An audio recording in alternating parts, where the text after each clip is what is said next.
coisas no futebol são simples, nem não é coincidência. Quando faz aquilo que o clube, o time está acostumado a jogar, o time já tem uma estrutura, a coisa funciona mais fácil, né? Não é porque contratou um zagueiro como o Barbosa que tem que mudar todo o sistema do time para que esse jogador possa entrar. E o Palmeiras hoje encaminhou realmente a sua classificação para a semifinal da Copa do Brasil, 3-0, assim como foi contra o Fortaleza agora. Era para ser 4, 5, 6. O começo do segundo tempo, o Palmeiras brincou de perder gol, chegou a irritar. Brincou de perder gol quando a coisa estava, né, tranquila. O Santos não estava jogando bem, entregando a bola para o Palmeiras, é problema dele. Se tem jogador lá que não gosta, que escolhe onde vai jogar, que campo vai jogar, que time vai jogar, os caras escolhem, o problema é deles.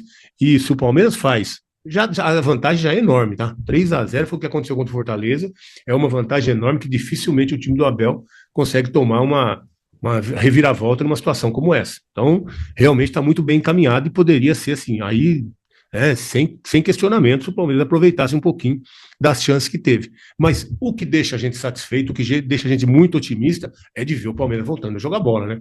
O Palmeiras voltando a controlar um jogo, o Palmeiras voltando a dominar um adversário, que teve o momento da partida sob seu domínio. O Palmeiras não correu risco nenhum.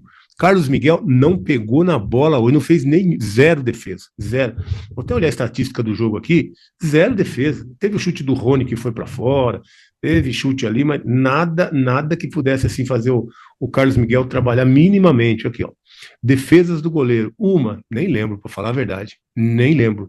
Foi um jogo realmente que o Palmeiras lembrou aquele Palmeiras que a gente está acostumado, um time com identidade, um time com personalidade, um time que sabe o que quer. Foi para cima de um Santos meio atordoado aí. Mas sabe o que eu acho? O Santos também, os jogadores, quando vê que o time está sem rumo, que o time está à deriva, que o comandante, que é o treinador, não consegue escalar os jogadores que ele quer porque o jogador não quer jogar, quando o presidente, quando o clube não tem um poder sobre os atletas, sobre o atleta para fazer o cara jogar, o cara joga quando quer, estou falando do Neymar, né, e também o Gabigol foi só para o segundo tempo, a boleirada não vai. Não adianta, porque a boleirada não vai. O jeito que o Santos entrou pro jogo hoje já estava nocauteado, porque não dá, né? É uma bagunça, é jogador mandando em vestiário, joga quando quer, jogo de quartas de final, primeiro jogo decisivo, aí o cara mais importante do time, referência para muitos deles, não vou jogar porque lá tem um gramado que eu não gosto de jogar no sintético, vão vocês lá, que eu fico pro jogo de volta aqui. Já tá 3-0. Já tá 3-0. Então, isso aí não funciona quando tem um desmando como esse em qualquer profissão, principalmente no meio da boleirada. Principalmente com jogador, que é tudo malandro, cada um por si hoje, jogador hoje que viraram tudo empresas individualizadas. O esporte é coletivo, uma boleirada é muito individualista, e aí a gente vê o resultado que deu um Palmeiras que tomou todas as rédeas da partida, controlou o jogo, e ótimas notícias pra gente, né? Ótimas atuações de jogadores que a gente via meio apagado. O Piquerez não fez uma partida espetacular. Olha aí o time do Palmeiras que entrou em campo hoje. Boa, Juan, obrigado. Com essa escalação aí, já era previsível, né? A gente já adiantou aqui ontem que a substituição era simples. Sai o Alan, parabéns para ele, para o Palmeiras, para o João Paulo, para o departamento amador, que fez mais uma joia aí da base, mais um jogador que surgiu, foi lapidado, e o Palmeiras faz 240 milhões de mais um jogador. Impressionante, impressionante. Desde que o Abel chegou a 2 bilhões de reais já de vendas de jogadores que o Palmeiras está fazendo. A gente nunca viu na história do futebol brasileiro, nunca viu na história do futebol o que está acontecendo com o Palmeiras. Então a substituição era simples, sai o Alan, entra Maurício, que está no melhor momento dele desde que chegou no Palmeiras. A Copa do Mundo fez bem para o Maurício, a seleção fez bem para o Maurício, jogar a Copa, né, num outro nível fez muito bem para ele, ele está jogando muita bola. Hoje deu uma vacilada, perdeu um gol que não dá para perder, né, Maurício? Mas é esse negócio de estar muito relaxado. 3-0, mas relaxado, sai na cara do gol, que é da cavadinha. Não dá para acontecer, mas aconteceu. Mas o Maurício, mesmo assim, vem jogando muito bem. É um cara que realmente vem no nível. Ele agora o Flaco, né? Eu estava dizendo aqui para vocês.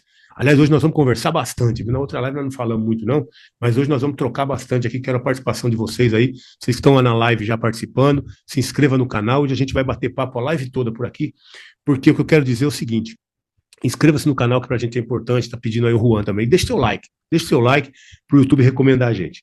Eu estava dizendo aqui em outras oportunidades que o Maurício era e é ainda o destaque do Palmeiras pós-Copa do Mundo. Tá jogando muita bola. Ele já fez 5 gols, tá voando. Mas o Flaco tá entregando demais também. Sabe por quê? Porque o Flaco foi o último a chegar. Porque o Flaco que tá aí, ó, com a camisa nova, linda, hein? Linda camisa. Aliás, parabéns pro Palmeiras também. São 112 anos de história, de glória, de todos os títulos, de Mundial, que é contestado pelos outros, mas o problema é deles. Se eles não acreditam, o problema é deles. A gente sabe da história do clube, que a gente torce, que a gente vive intensamente.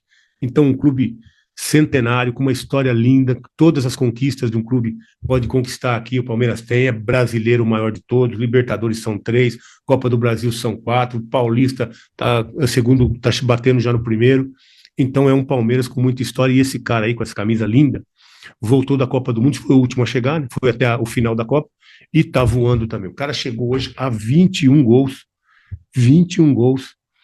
na temporada. A melhor temporada dele foi ano passado com 25, faltam 4 só. E o Palmeiras ainda tem, são 24, 14 rodadas só no Brasileirão. Ainda mais 4 possíveis na Copa do Brasil, mais 5 na Libertadores, ou seja, tem jogo para ele chegar a 30 e até mais. Aliás, hoje era para fazer mais também, né? Mas é um Flaco que tá. Só que o que eu acho do Flaco é que ele tem que ficar ali, ó, perto do gol, perto da área, onde ele resolve a parada. Onde o Flaco é o cara que a gente vê hoje. Chuta de canhota, tá certo que o Brasão tava com a mãozinha curta, né? Mas o Flaco fez mais um, depois fez o outro, e é um Flaco que tá voando. Um Flaco que tem que ficar ali perto do gol. Porque quando ele sai para ser meia, não dá, Flaco. Não dá. Sabe por quê? Porque você não consegue dar 2 toques na bola. Porque você tem que dar um girinho, você tem que dar 2, 3, 4, às vezes 5 toques na bola, amarra, tira a dinâmica do time. Deixa pro Maurício ser meia. O Maurício dá 2 toques na bola, dá 1 toque na bola. Você tem que estar ali perto do gol para fazer o que você fez hoje. Não dá, não dá. E ainda mais com a bolinha desse tamanho. Apesar da vitória, a gente tem que falar, né, gente? A gente tem que falar. O Vitor Roque tá com uma bolinha desse tamanhozinho, né? O Vitor Roque que pediu para jogar, que tem que ser titular, mas precisa evoluir mais, né? Falta muito do Vitor Roque ainda. Falta muito do Vitor Roque para ser esse centroavante, para ser esse cara que realmente pode ajudar o Palmeiras nesse momento da temporada. É momento decisivo. E o Vitor Roque briga, tenta, mas tá quebrando a bola. E o Flaco Lopes realmente, vamos falar de coisa boa, né? Vamos falar de quem tá bem. É Flaco Lopes que tá voando. E o Giai. E o Giai. O Giai é aquele cara que você não sabe se ama ou se odeia o cara, né? Você não sabe, você não sabe. Porque ele, para marcar, ele funciona, gente. Ele funciona. E o Palmeiras precisa disso, tá? Jogando com uma linha de 4, com 2 zagueiros, Abel, 2 zagueiros, que é o melhor momento do Palmeiras da temporada, com 2 zagueiros. Não precisa armar esquema para zagueiros, precisa armar esquema para o Arias jogar, para o Flaco jogar, para o Vitor Roque jogar, para esses caras fazer gol. Arma esquema para os caras que vai funcionar. Então, com 2 zagueiros, e o Giai joga, porque daí o Giai precisa marcar. E daí ele funciona. O Giai, como na marcação, hoje ele fez defensivamente, o Giai fez uma partida irretocável. Só deu um susto na gente agora no finalzinho, que ele deixou a bola passar ali, o Gabigol estava atrás. Meu Deus do céu. Mas funciona. O Giai na marcação funciona. E do outro lado, um Piquerez melhorando também, tá? Um Piquerez que parece que voltou, chegou da Copa do Mundo. Demorou um pouquinho, mas o Piquerez também chegou da Copa. E aí hoje, com Gomes e Murilo primeiro, o Murilo não pode querer ser meia também, né? Já chega o Flaco que quer ser meia, já chega, às vezes, o Maurício que é o meia, agora o Murilo não pode querer ser meia também, deixa o Murilo zagueirar. Sabe o que é zagueirar? Fazer o que o Gomes faz zagueirando. Quando aperta, dá o chute longo, quando aperta, espana, tira dali, é o que o Murilo tem que ser. A hora que o Murilo quer ser meia, ele deixa a gente preocupado. Para falar pouco, ele deixa a gente preocupado. E aí, o Giai, que a gente não sabe se ama ou odeia, ele consegue roubar uma bola no meio de campo e sai ele e o Brasão. E ele consegue acertar no último degrau da arquibancada, lá em cima, no último degrau. Então, aí depois ele vem, marca bem aqui atrás, bem cobertura, dando carrinho. Teve uma que ele interceptou do Rony ali. Boa partida, defensivamente irretocável. Ainda ele vai no fundo e, ó, dá um cruzamento pro Flaco Lopes fazer o gol. Acho que nem ele acreditou. Ele falou, consegui.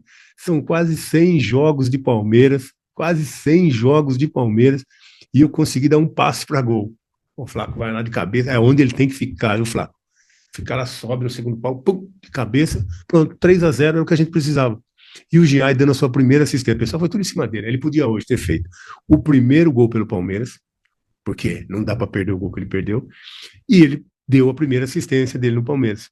Então, eu acho que ó, aos pouquinhos aí o Abel vai entendendo que o Giai, apesar das limitações, apesar dessa, né, montanha-russa, uma hora a gente ama, outra hora a gente odeia, mas é o cara que melhor encaixa, principalmente nesse esquema com 2 zagueiros, que é o que tem que ser.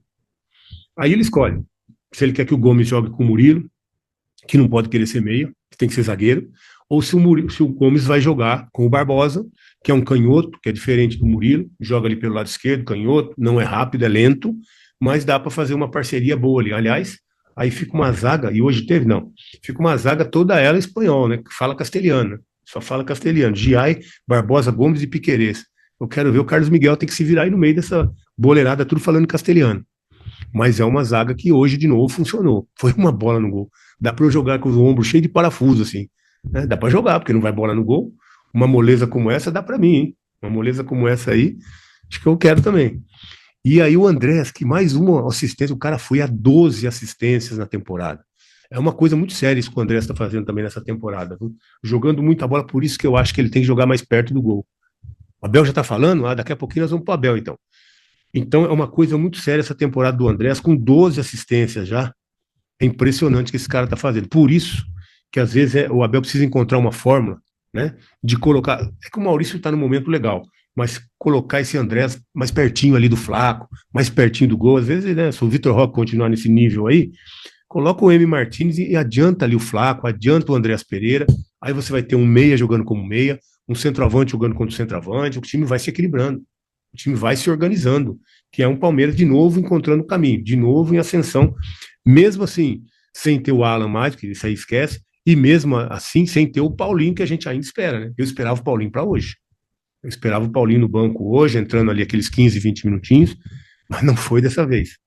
Não foi dessa vez. Vamos ver se o Paulinho vai agora, talvez para o jogo do final de semana, que é o Mirassol.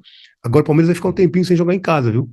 Nós que sempre damos presente para vocês, é bom a gente falar sobre isso também, que sempre que o Palmeiras joga em casa, a M67, que é nosso parceiro, que pode ser seu parceiro também, dá de presente um par de ingressos. O Palmeiras agora vai jogar contra o Mirassol no final de semana fora, depois joga contra o Santos na Vila para decidir a vaga aí da semifinal, que já está, né, com uma mão na classificação. Rapaziada, o Palmeiras já está na final, 3-0 no Santos, no jogo de volta não perde, não tem como, e o próximo adversário, se passar a vitória o Vasco, o Palmeiras já ganha na semifinal e já está decretado na final. Está esperado do outro lado o Atlético Mineiro, o Cruzeiro ou Grêmio e Internacional. Deixa no comentário a sua opinião, não esqueça de centrar tudo no like. E até o próximo vídeo. Fui, tchau.